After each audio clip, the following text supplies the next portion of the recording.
Hello everyone, welcome back to Litigation Speaks. Today I want to talk about another one of the 5 forces developed by Michael Porter. In the captivating world of business valuations, there is one supreme rule, and that is Revenue Ruling 5960. This is the outline for everything that we do. And it's not just for here in the United States, this is actually a global phenomenon where everybody is following the same rules, which is kind of hard to believe, but everybody's doing it. The industry analysis is a world of strategic insight and industry analysis. If you can imagine, the individual's name is Dr. Michael Porter. He's a PhD. He teaches at Harvard University in Boston, guiding us through the landscape of the 5 forces he has developed to find different aspects that impact an industry. We typically get industry information that we subscribe to, but it's at the 30,000 foot level. It does not get down into the individual companies. And I think that's where we need to be. At the heart of today's presentation, I'm going to talk about the bargaining power of buyers. This is where they morph into cunning negotiators. Revenue Ruling 5960 emphasizes the importance of considering the economic and industry outlook of a particular company. Dr. Porter has developed a book and it goes through how to analyze these 5 different forces of the industry. And one of those is the bargaining power of the buyers. So this is the individuals that own the individual companies. Bargaining power of buyers refers to the ability of the buyers to influence the purchase terms and the conditions in their favor. It's a crucial framework which examines industry competitiveness. Evaluating bargaining power involves several factors that significantly impact the market dynamics. One of these is the number of buyers. The higher the number of buyers, the more bargaining power those buyers will have with the suppliers. The increased competition among the suppliers provides the buyers with more options and leverage to negotiate favorable pricing and terms. Number 2 would be the size and concentration of the buyers.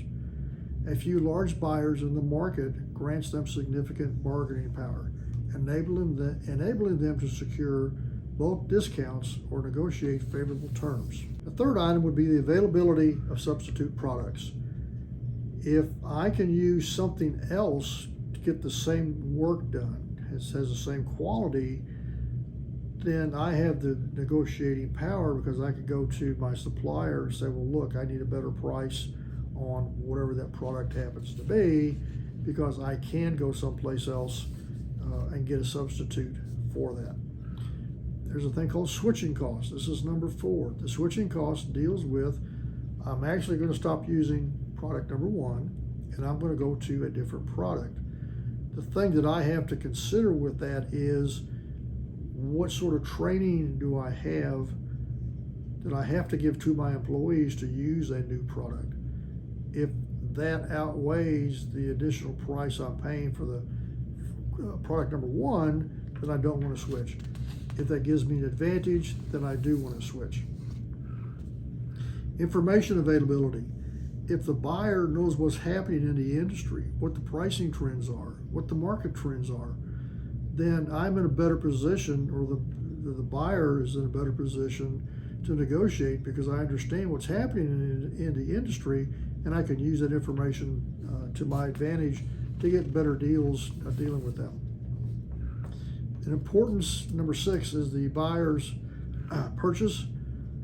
If the buyer has the ability to buy a large quantity of a product, then I have more bargaining power than someone that does not have the need for a large quantity of products. Because I have that need, then I'm able to command larger discounts, lower prices. So these are things that I want to take a look at. The suppliers need to be willing to look at the pressures that they're receiving and whether or not they're willing to lose sales because they're not willing to negotiate the price. If a business valuation expert fails to inquire about these with management, they don't understand what's actually happening with the particular company and then how they can negotiate, whether they can negotiate and whether they'll be in business tomorrow. When we do evaluation, we typically assume it's going to be a going concern, but if we don't look at how they buy the products, that should fit into that particular equation. So these are items that the business valuation expert should address. This information should be in the report, should at least be in the work paper file if it's not all in the report.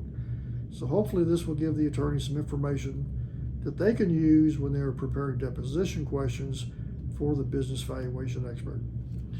I want to thank you for listening in, and you can subscribe to me on LinkedIn.